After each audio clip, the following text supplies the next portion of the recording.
profe Lázari? Vamos a hablar de historia de un tema curioso, porque en la Argentina hay una suerte de necrofilia que viene desde muchísimo antes. ¿Amor tiempo. por los muertos? Amor por los muertos O y por lo atracción. funerario. Mira. ¿No? De hecho, hay quienes pensaron en instalar alguna agencia de turismo cadavérico, porque si vos ves los ejemplos a lo largo de la historia, pareciera ser que hay una fascinación, ¿no? Entonces vamos a contar algunos casos, porque hoy se cumplen años de la llegada al país de los restos de Juan Manuel de Rosas durante los primeros días de la presidencia de Carlos Menem, los primeros años en 1991. Mira. Y vamos entonces al ejemplo, al primero de los ejemplos notables, que es Bernardino Rivadavia, de quien hemos hablado varias veces. Bernardino Rivadavia muere en Cádiz, muere en una situación de bastante pobreza, lo sepultan en el cementerio de Cádiz y el albacea va al escribano. El albacea es el que se tiene que encargar del testamento que deja alguien, ¿no es cierto? Es el encargado de cumplir el testamento. Se abre el testamento de Rivadavia y tiene un solo artículo que es un mandato, una obligación. Jamás mi cuerpo será llevado a Buenos Aires o a Montevideo, esas ciudades ingratas. Sí, eso lo habías contado, pero contado. igual lo trajeron. Lo trajeron, entonces en 1857 la ciudad tenía un intendente, pero como si fuera cualquier ciudad de la provincia de Buenos Aires, todavía no era capital federal, y en el cementerio de la Recoleta, que por entonces se llamaba Cementerio del Norte, se eligen 2 parcelas en el centro exacto, donde hoy hay un Cristo muy interesante, porque es un Cristo viejo. Entonces uno se pregunta ¿por qué? Porque es un Cristo muerto antes de resucitar. Entonces el escultor Pedro Sonsabriano quiso mostrar cómo la muerte aún a Cristo lo perjudicaba físicamente. Bueno, frente a ese Cristo, que es posterior, frente a al manantial que había en el centro del cementerio, se eligen 2 terrenos, uno para José de San Martín, que estaba sepultado en Boulogne-sur-Mer en aquel entonces, y otro para Bernardino Rivadavia. Se hace toda la ceremonia y lo sepultan a Bernardino Rivadavia en el Cementerio del Norte entre 1857, sin cumplir el mandato de él de que no fuera en Buenos Aires, hasta 1934, que ya había pasado reposando en paz bastante tiempo. Entonces, ahí en la Recoleta. En la Recoleta, después se demolió la tumba y es hoy el mausoleo de Pablo Riccieri. El de la autopista. Sí. Que aclaramos como siempre el señor de la autopista. Que es Riccieri, a pesar de que todas las mañanas, en general, no en esta radio que lo ha corregido, se habla de la autopista Riccieri. Es Riccieri. Riccieri, sin la I. Bueno, lo llevan y lo trasladan al mausoleo más grande que hay en el país, que es el que está en plena Plaza Miserere. Es decir, el monumento a Rivadavia, que está en el centro de la plaza, es su tumba, que tiene una cripta gigantesca de piedra impresionante y que se está hablando de la posibilidad de abrirla al público porque es un lugar de homenaje, pero a la vez una magnífica obra de arte. Así que Rivadavia, 2 traslados en su vida. En 1880 ya la Argentina estaba ordenada, algunos dicen incluso que la República Argentina nació en 1880 porque había un Estado capaz de ejercer la soberanía en un territorio determinado y un sistema legal que el pueblo respetaba sin necesidad de coacción, ¿no? Una definición clásica de lo que es un Estado. Se decide traer al general José de San Martín. Ya había muerto una de las hijas de San Martín, María de las Mercedes, y vivía Josefa Dominga, que es la que se va a encargar de todo esto y que le dona a Mitre toda la documentación de San Martín y al Museo Histórico Nacional todos los muebles de San Martín, todos los bienes. Y los bienes inmuebles en la Argentina de San Martín se los dona al Patronato de la Infancia. Mirá. ¿No? Es decir, no se quedó con nada que fuera parte del legado histórico de San Martín. San Martín había muerto en Boulogne-sur-Mer. Ahí él deja dicho en su testamento: seré conducido al cementerio sin ninguna clase de funeral, pero deseo que mi corazón descanse en el de Buenos Aires.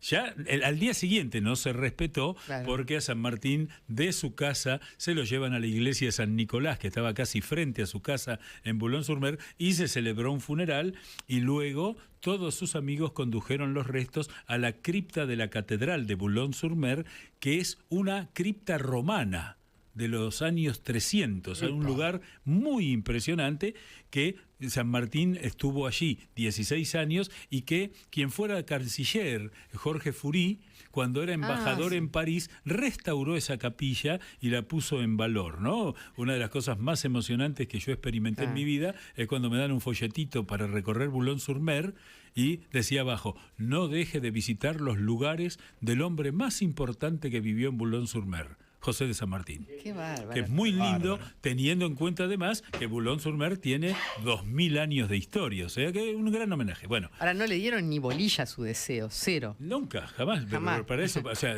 nuestra recomendación es no pongan nada en el testamento, porque Listo. después lo que... Nadie le va a hacer caso. Claro, a lo sumo convencer a tus familiares que hagan lo que vos querés. Claro, claro. Bueno, lo trasladan a una bóveda en el cementerio de Brunois, frente a Grambourg, que era la única casa que compró San Martín estando en Europa. Allí estuvo con su hija María Mercedes, después con Mariano Balcarce, que era su yerno, y de ahí lo trajeron a él en 1880, y a Merceditas y a Mariano Balcarce los trajeron en 1947, están hoy en San Francisco, en Mendoza.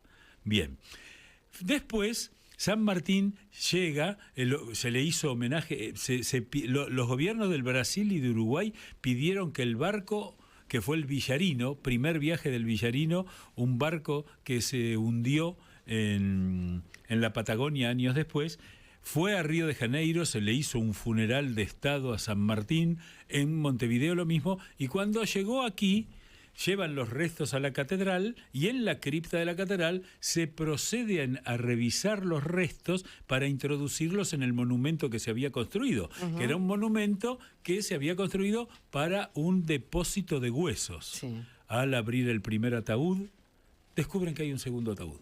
Abren el segundo ataúd, un tercer ataúd. Abren el tercero, y la sorpresa fue que San Martín estaba embalsamado. Mirá vos. Gran sorpresa, porque no entraba en el monumento, y el monumento ya estaba construido.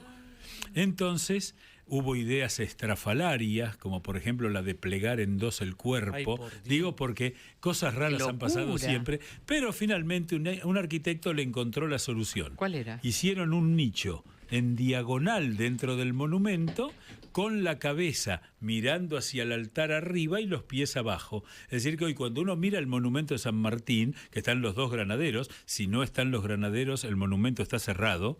Es una norma protocolar. Uno mira y mira hacia arriba, que hay un gran ataúd de mármol negro. Bueno, no está San Martín está mirando de frente al monumento, a la derecha, a la altura de la mano de uno en la cara, ahí está la cabeza de San Martín, y los pies hacia la izquierda, abajo, a 45 grados. Pero en un ataúd está. Está en un ataúd, por supuesto, y hace unos años se preservó el cadáver porque en esto que hablamos de la necrofilia corrió la idea, bueno, recordemos el altar de la patria en la época de López Rega e Isabelita, que iba a ser un mausoleo gigante, un cubo de 140 metros por 140 metros por 140 metros, que iba a ser donde hoy está, entre la Facultad de Derecho, donde está la Flor. A la Floraliz genérica. Figueroa Alcorta, ahí iba a estar allí, iban a trasladar ahí todos los restos de los padres de la patria, ubicando en el centro a Evita y a Perón. Ay, por Dios. Cosas que... voy a traer el librito ese porque lo tengo firmado incluso por el arquitecto. Bueno, eso por suerte no se produjo, pero... después van a llegar los restos de San Martín. En 1947 se decidió preparar el año del centenario de San Martín en 1850, entonces empezaron a buscar los restos de doña Gregoria Matorras y don Juan de San Martín. Gregoria Matorras fueron a la tumba en Orense, no estaba. De ahí van a la tumba de Juan de San Martín en Málaga, en la iglesia castrense de Málaga, y ahí estaba don Juan de San Martín junto a Gregoria Matorras. Es decir, la habían trasladado alguna vez, los traen a Buenos Aires. los ponen en la catedral. La primera idea fue colocarlos cerca de San Martín, pero no, se decidió sepultarlos junto a la nuera, a Remedios de Escalada, en el cementerio de la Recoleta. ¡Ay, por Dios! ¿Qué lleva y trae de cadáver? Se le hizo un templete y ahí había un cofre de bronce donde estaban los esposos juntos. En 1991, gran campaña de turismo cadavérica empieza Carlos Menem. Entonces, a Ricardo López Jordán de la Recoleta se lo llevan a Entre Ríos, se ordena el traslado de los restos de Sarmiento y de Quiroga a San Juan y La Rioja, y las familias se opusieron. Sabemos que los restos son un bien que pertenece a los herederos de sangre, ¿no? Eso lo establece la ley. Entonces, Sarmiento y Quiroga se quedaron ahí, siguen peleándose en las noches en la Recoleta, como corresponde, donde eligieron estar, y los padres de San Martín fueron colocados en la Recoleta al lado de Remedios de Escalada. Los restos de Remedios de Escalada, de los padres de San Martín en el 91, Menem dijo, pero si estos muchachos han estado en Yapeyú, y lo llevaron a Yapeyú y lo instalaron en lo que se dice que es la casa natal. Gracias a la investigación que hizo Sergio Rasco, oyente de este programa, un gran cineasta jesuita, lo que hemos venerado como Casa de San Martín durante 80 años no es la Casa de San Martín. No, está a 150 metros. Bueno.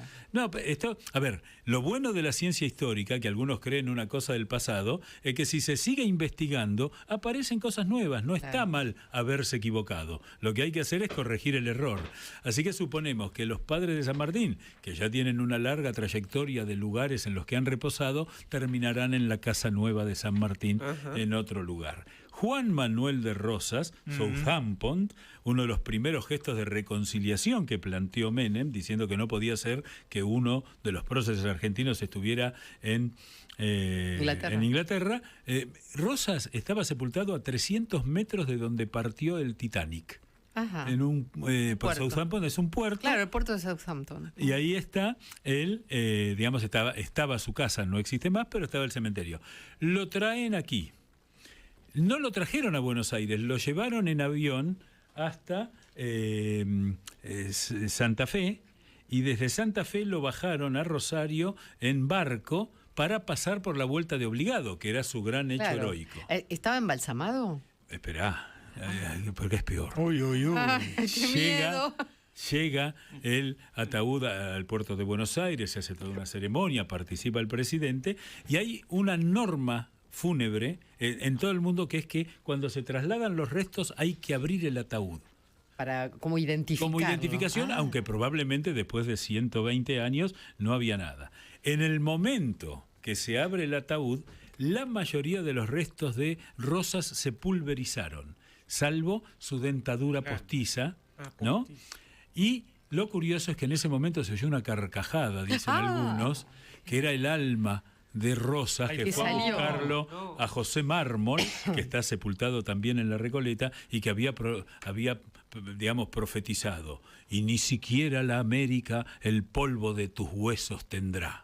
Y entonces fue y le dijo, viste que el polvo de mis huesos está acá también, y se fueron los dos charlando por ahí. Fue sepultado junto a Encarnación Escurra, y por suerte esa costumbre de los traslados fue quedando de lado.